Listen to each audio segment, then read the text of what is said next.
In my father's house, I am a queen. But in your house, Clement, you treat me like I am nothing, she said, her voice breaking. What is all this? Isoken yelled, her voice bouncing off the tiled walls, as she waved her hand in the air like a judge passing sentence. She stood in the bathroom, barefoot on cold tiles, clutching a soapy washcloth that dripped white foam onto the floor. She had been scrubbing the toilet when the realization hit her, sharp, bitter and unforgiving. How did my life get here? Her chest tightened, her throat burned. 5 years collapsed into that one moment. Clement leaned against the doorframe, arms folded, his face calm in that infuriating way of his. It's okay. You are overreacting, he said evenly. It's just cleaning. Every woman does it. She laughed. A hollow, cracked sound. Every woman, she echoed. Is that what you told me when you asked me to move in? That I was coming to be your free help? Clement sighed, the sound heavy with impatience, not remorse. It's okay, calm down. You like to blow things out of proportion. She stared at him, really stared this time, as if searching his face for the man she once knew. The man who had promised ease, softness, a life that didn't involve bruised fingers and swallowed tears. Everything had been beautiful 3 years ago. Effortless. Clement spoiled at the way men spoiled women they were afraid to lose. Designers arrived in neat boxes, bags wrapped in tissue papers, heels that clicked confidently on marble floors. Her wigs sat proudly on mannequin heads, bone straights, water coils, frontal installs, laid so perfectly they looked like magic.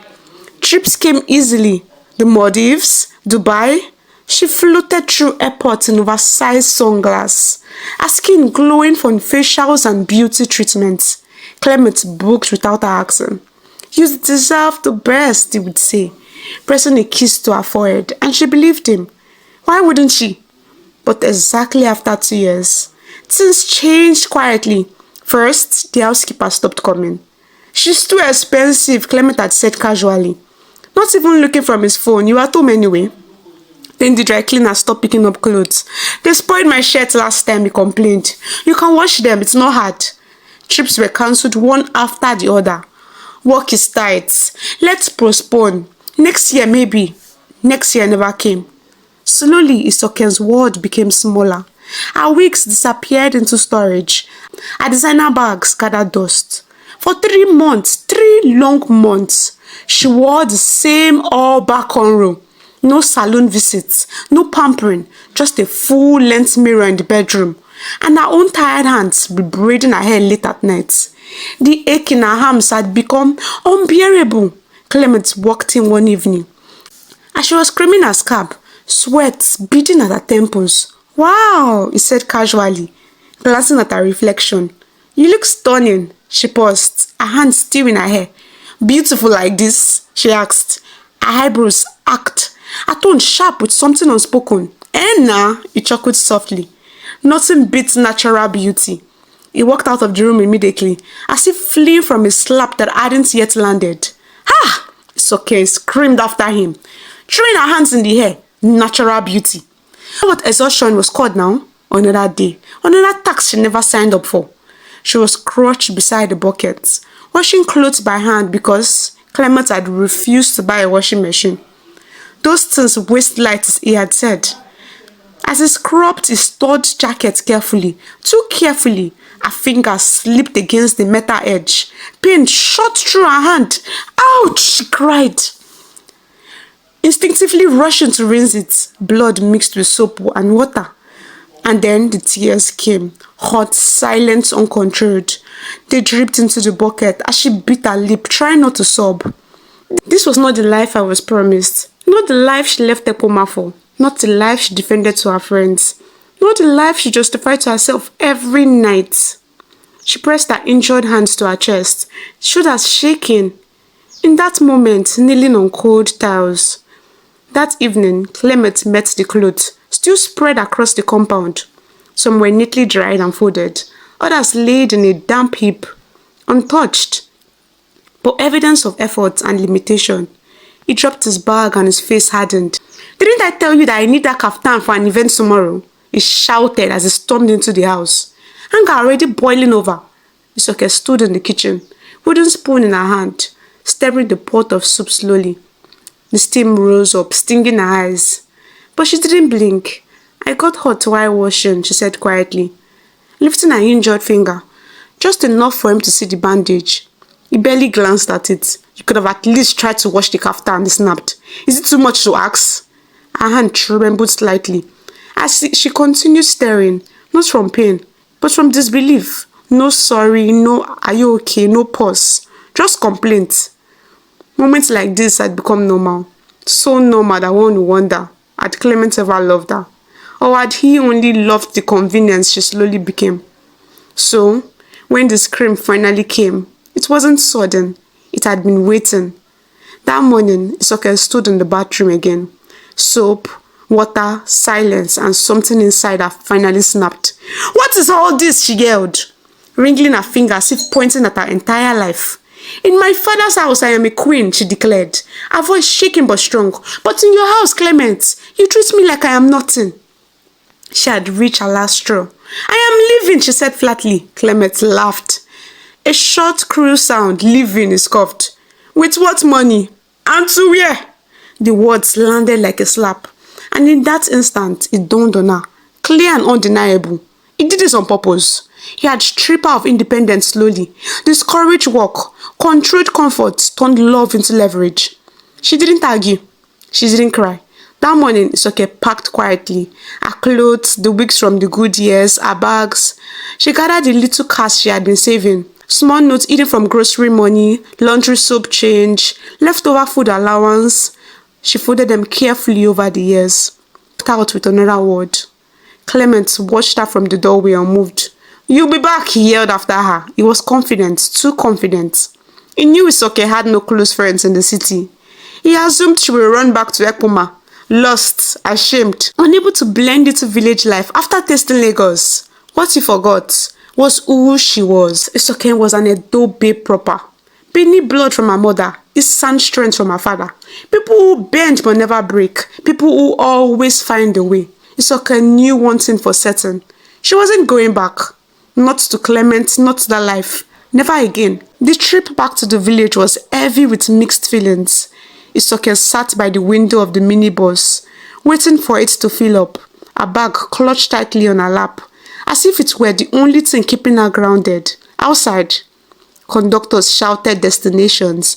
Engines roared impatiently. She rested her head against the window, the glass cool against her temple. 5 years, she thought.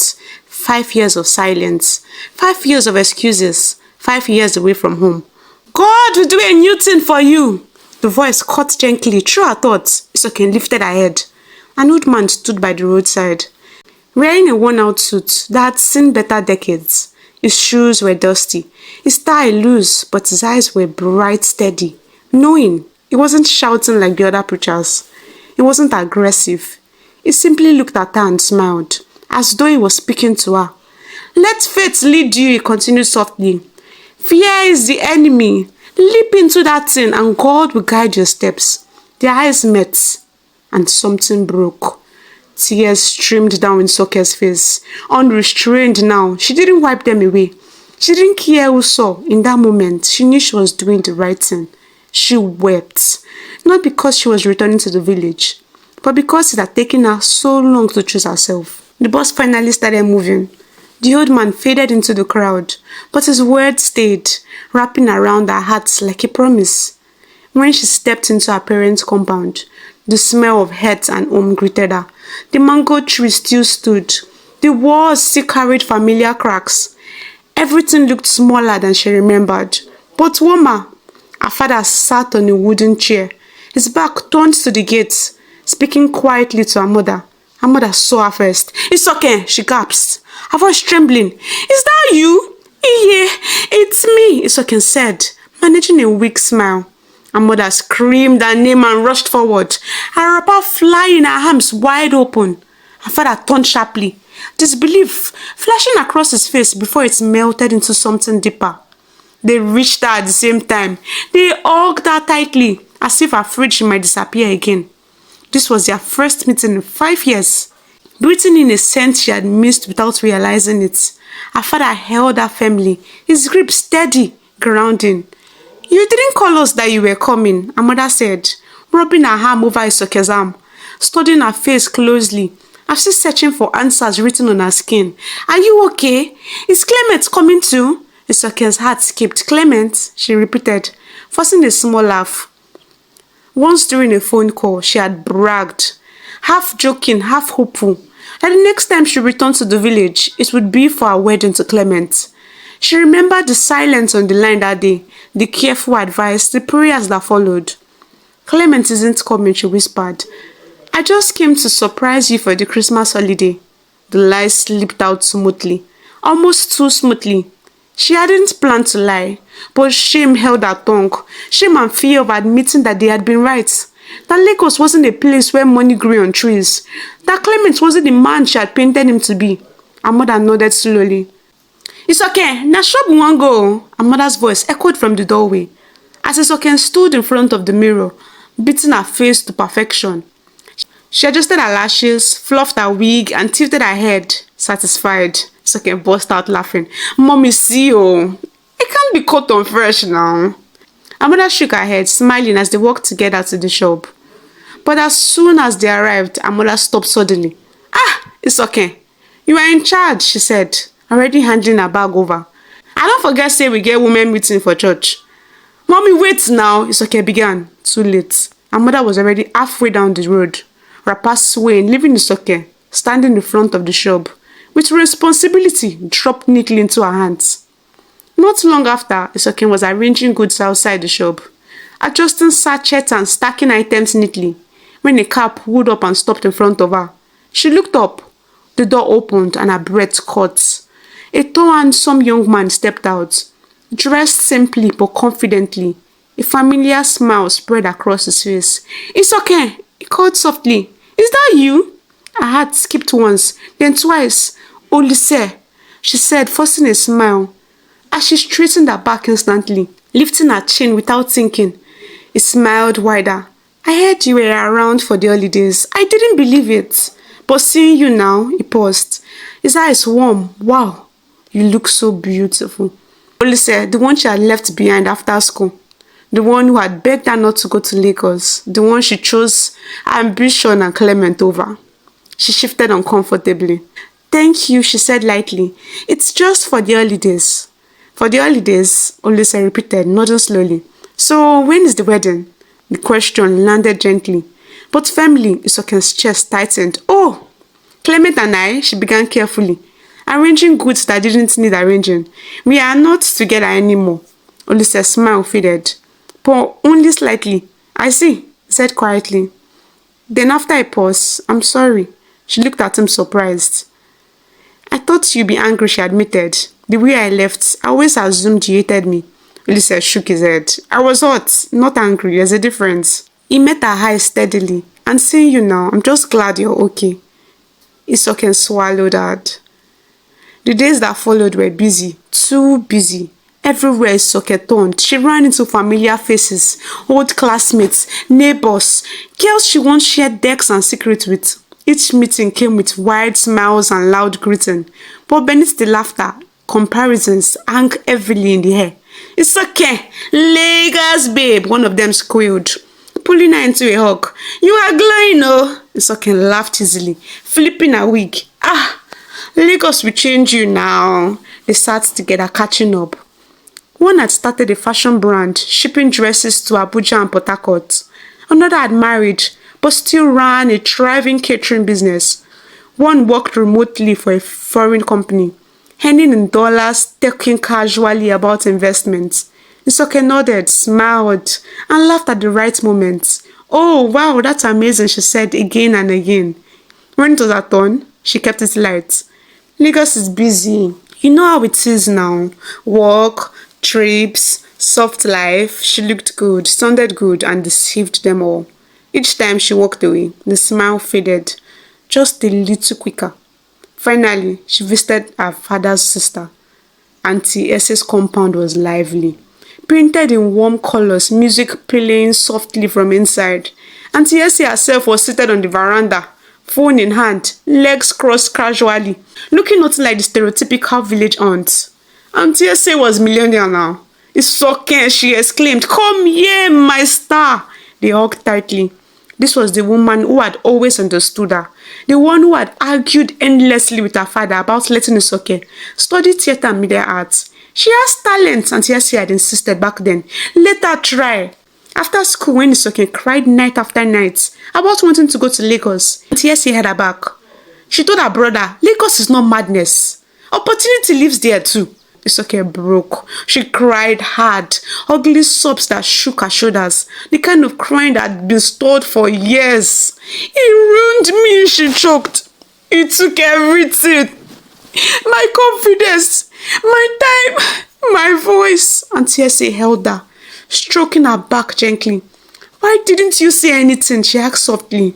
We spoke on the phone all the time. Isoken sniffed. I didn't want to look foolish. I thought I could fix it. Auntie Essie sighed. My dear, suffering in silence is not strength. After the tears came clarity. You still have something. Auntie Essie said firmly. Your face, your energy, your talents. You think all those dancing and acting you did in school died? Picked up her phone. Create a TikTok account. Isoken blinked. TikTok. Yes, Auntie Essie nodded. Dance, act, tell stories, monetize it. For the first time in weeks, Isoken smiled genuinely. That night, she posted her first video. The growth was slow but real. 10 followers, 50, 100, then one video hit. Her acting, her expressions, her stories subtle but powerful.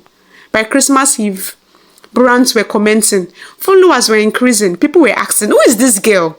That evening, Clement called. So, are you done playing, Isned? I've been seeing your videos. You think TikTok will save you? Isoken looked at her parents, seated nearby. Olise waiting quietly outside. She took a deep breath. No, she said calmly. But leaving you did. She turned to her parents and told them everything. There were tears, silence, then hugs that night. She stepped out to meet Olise. The village lights glowed softly. I'm ready to start again, she said. Olise smiled. I've always been here. And for the first time in a long time, Isoken felt peace. Wow, this was an amazing story to tell. Thank you so much for watching to this point, guys. I really hope you enjoyed it as much as I enjoyed making it. Please like, share, tell a friend to tell a friend to tell a friend. We have amazing stories on here. And as always, I'll see you in my next video. Happy New Year, besties.